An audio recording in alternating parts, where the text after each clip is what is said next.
Maestro Sir Anton, guro't vlogger na Pilipino, tagahatid ng balita sa bayan ay totoo. Mga benepisyo ng guro, kanyang tinatalakay. Natin yan mga maestro ay pag-usapan pa rin natin itong tungkol sa Land Bank Salary Loan Program. Ayan, ito po yung napag-usapan po or na-approve po doon sa Memorandum of Agreement between DepEd and Land Bank of the Philippines. Ayan, so meron na pong MOA yan. And syempre, ang mga katanungan po ng mga kamaestro natin dyan ay totoo ba?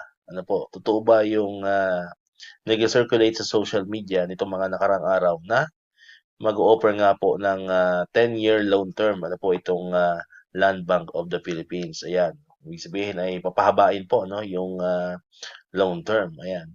Well, kung pag-uusapan po natin yung pagpapahaba ng loan term, yun po ay sure. Ano po? Sure na po yun. Ano po mga kamaestro. Pero yung 10-year, yun po yung hindi pa po natin sigurado. Ano po mga kamaestro. So, waiting pa po tayo sa magiging clear guidelines from Land Bank, especially po sa main office. Kasi may mga ulat na po tayo natanggap, no, ng mga nababasa natin sa mga comment section na may mga kamaestro na tayo na pupunta mismo sa mga branch ano po ng Land Bank na malapit sa kanilang lugar at nag-i-inquire sila ano po patungkol nga dito sa salary loan, yung take out ano po mga kamaestro, yung take out program ng Land Bank.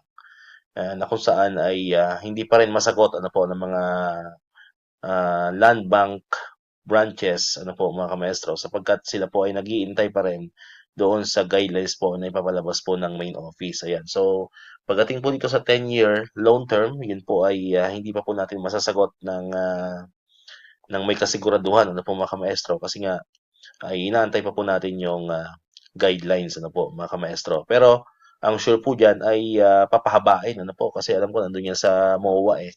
Papahabain yung loan term and then mas mababa po yung interest ano po kapag na-buy out po ng Land Bank ang inyong mga loans. Ayan.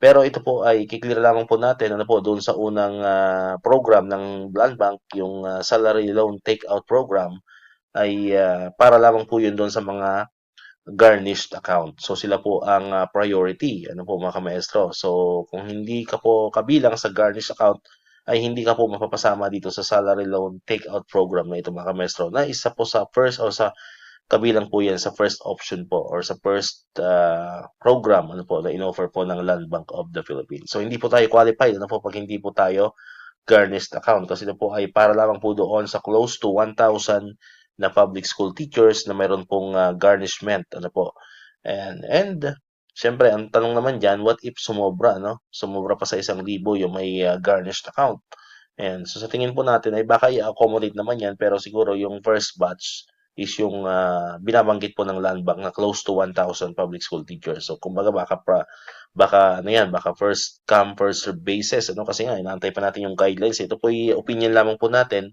So baka nga po ganun mangyari, ano? Baka first come first serve basis yung first 1,000 teachers ano po na ma-accommodate doon sa salary loan take-out program. Ayan, kaya kung kayo po ay kabilang ano po doon sa mga issue ng garnishment, eh mas maganda po ay mag-inquire na kayo agad sa inyong mga malapit na mga land bank branch ano po para kumbaga sa ano kayo ang mapa-prioritize.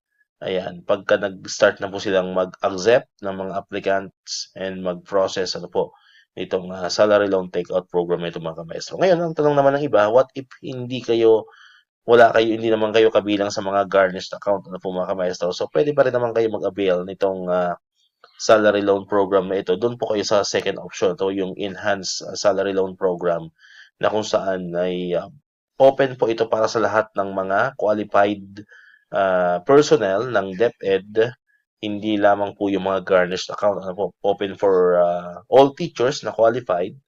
Ayan.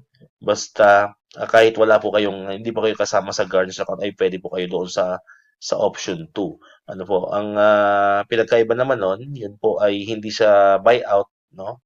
So, maglo-loan ka mismo sa Land Bank and ang parang pinaka-benefits mo doon is mas mababa lower interest rate compared to other PLIs And pwede ka rin mag-pre-qualify sa credit card ng Land Bank and yung 100,000 na accident insurance good for 1 year. So yun po yung mga features ano po nung pangalawang option ng salary loan program po ng Land Bank of the Philippines. Alright, so yun muna po ang update po natin.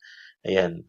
And kung mas nais nyo pa ng mas detailed na information about this salary loan program ng Land Bank, pwede po kayong bumisita mismo sa mga malapit na offices po ng Land Bank sa inyong mga lugar para directly po makausap po ninyo yung management ng Land Bank. Ano po patungkol sa inyong mga increase dito sa salary loan take-out program na ito mga kamaestro. Alright, so dito ko natatapos itong ating video ngayon. Kung di ka pa nakakapag-subscribe, click mo lang ang subscribe button dyan para ikaw yung unang nakapanood ng mga videos na in-upload natin. Katulad ito yung mga updates pa rin about sa salary loan program ng Land Bank and sa mga benefits sa mga teachers and government employees. And syempre, click mo na rin ang notification bell button para mag-notify ka, always updated ka pag may mga bago tayong uploaded na videos. Sa muli, maraming salamat sa inyong panonood at pakikinig. Once again, El Maestro. See you on my next vlog. Bye-bye!